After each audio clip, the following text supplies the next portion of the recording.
aspiring Miss Laine Bret Harte Francis. Certain facts which serve to explain the physical charms of Miss Laine, who, as the common reports obtain, surpassed in complexion the lily and rose.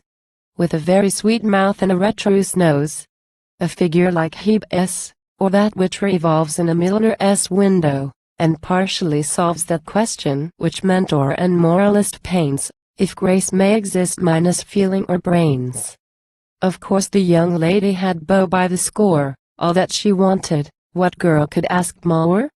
Lovers that sighed and lovers that swore, lovers that danced and lovers that played, men of profession, of leisure, and trade. But one, who is destined to take the high part of holding that mythical treasure, her heart, this lover, the wonder and envy of town, was a practicing chemist, a fellow called Brown. I might here remark that 'twas doubted by many, in regard to the heart, if Miss Addie had any. But no one could look in that eloquent face, with its exquisite outline and features of grace, and mark, through the transparent skin, how the tide ebbed and flowed at the impulse of passion or pride. None could look, who believed in the blood's circulation as argued by Harvey, but saw confirmation that here, at least, nature had triumphed o'er art, and as far as complexion went she had a heart. But this par parenthesis. Brown was the man preferred of all others to carry her fan, hook her glove, drape her shawl, and do all that a belle may demand of the lover she wants to treat well.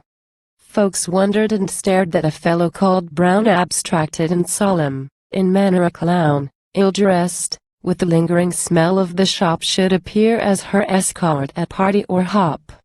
Some swore he had cooked up some villainous charm, or love philter, not in the regular pharmacopoeia, and thus, from pure malice prepense, had bewitched and bamboozled the young lady's sense.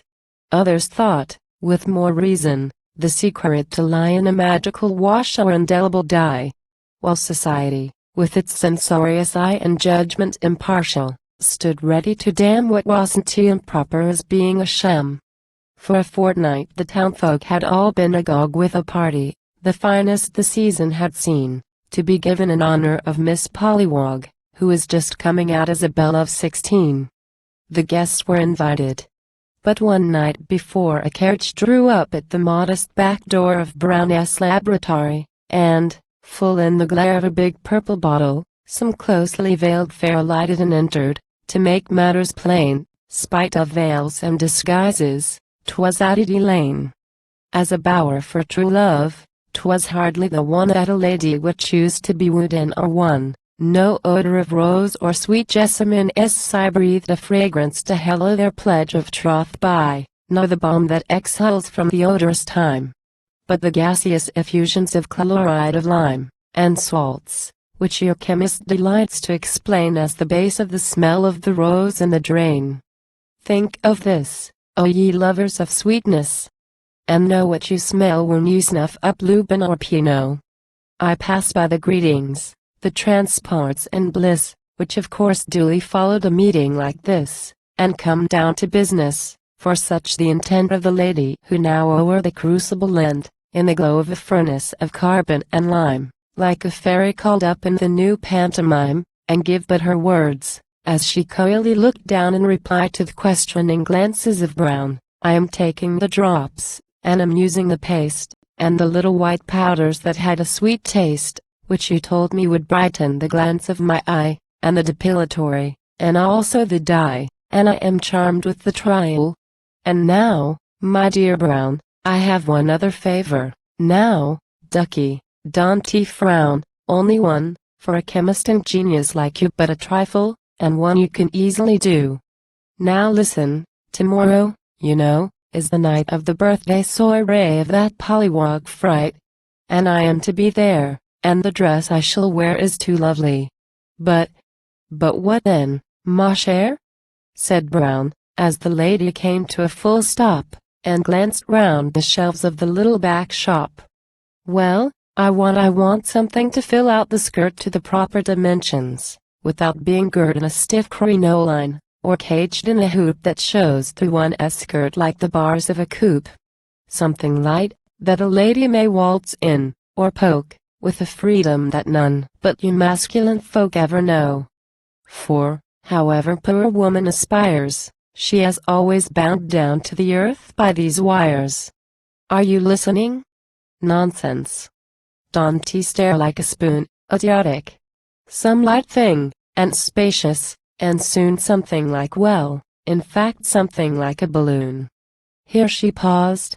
And here Brown, overcome by surprise, gave a doubting assent with still wondering eyes, and the lady departed. But just at the door something happened. 'Tis true, it had happened before in this sanctum of science, a sibilant sound, like some element just from its tremulous unbound, or two substances that their affinities found.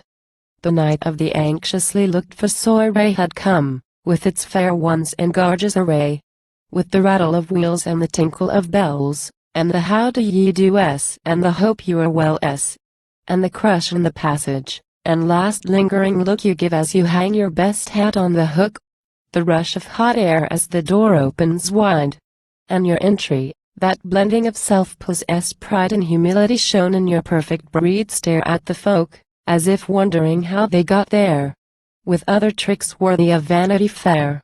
Meanwhile, the safe topic, the beat of the room, already was losing its freshness and bloom. Young people were yawning, and wondering when the dance would come off. And why didn't he it then, when a vague expectation was thrilling the crowd? Lo!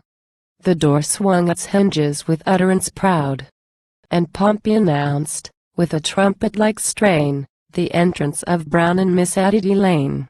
She entered, but oh, how imperfect the verb to express to the senses her movement superb. To say that she sailed and more clearly might tell her grace in its buoyant and billowy swell. Her robe was a vague circumambient space, with shadowy boundaries made of point lace. The rest was but guesswork, and well might defy the power of critical feminine eye to define or describe. 'Twere as futile to try the gossamer web of the cirrus to trace, floating far in the blue of a warm summer sky. Midst the humming of praises and glances of beaux that greet our fair maiden wherever she goes, Brown slipped like a shadow, grim, silent, and black, with a look of anxiety, close in her track. Once he whispered aside in her delicate ear a sentence of warning, it might be of fear, don't stand in a draught, if you value your life. Nothing more. Such advice might be given your wife or your sweetheart, in times of bronchitis and cough, without mystery, romance, or frivolous scoff. But hark to the music. The dance has begun. The closely draped windows wide open are flung. The notes of the piccolo, joyous and light, like bubbles burst forth on the warm summer night. Round about go the dancers. In circles they fly. Trip, trip, go their feet as their skirts eddy by. And swifter and lighter, but somewhat too plain, whisks the fair circumvolving Miss Addie Laine. Taglioni and Chirito well might have pinned for the vigor and ease that her movements combined.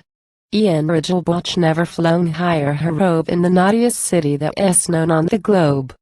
'Twas amazing, 'twas scandalous. Lost in surprise, some opened their mouths, and a few shut their eyes. But hark! At the moment Miss Addie Laine, circling round at the outer edge of an ellipse which brought her fair form to the window again, from the arms of her partner incautiously slips.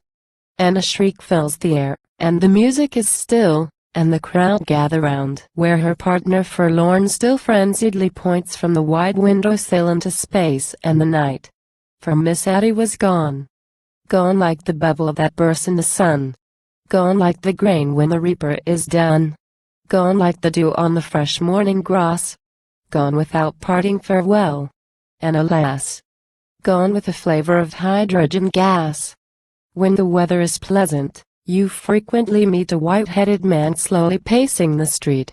His trembling hand shading his lackluster eye, half blind with continually scanning the sky. Rumor points him as some astronomical sage, reperusing by day the celestial page. But the reader, sagacious, will recognize Brown, trying vainly to conjure his lost sweetheart down, and learn the stern moral this story must teach, that genius may lift its love out of its reach.